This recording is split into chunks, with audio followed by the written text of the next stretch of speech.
біздің мәдениет ауылымыздың символы біріншіден күріш, екіншіден жиде талы болып табылады. Жиде талының пайдасы өте көп. Оның жемісінің құрамында с дәрумені және көптеген органикалық қышқылдар, қант бар. Жиде талы көктемде гүлдейді және оның қазақ халқы оны емдік шөп ретінде қолданған. Оның жемісі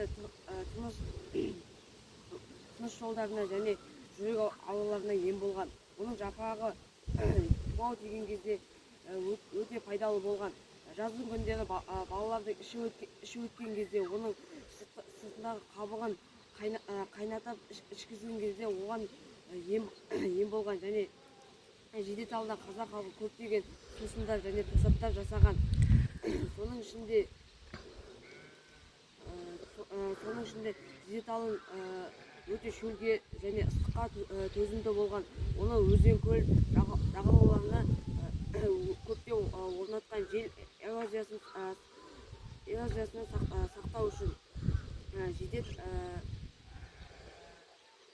талының бұтақтарынан қазақ халқы көптеген себеттер, әртүрлі бұйымдар жасаған.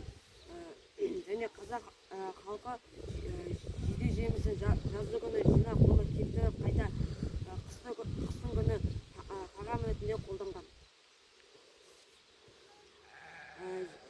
Жиде талының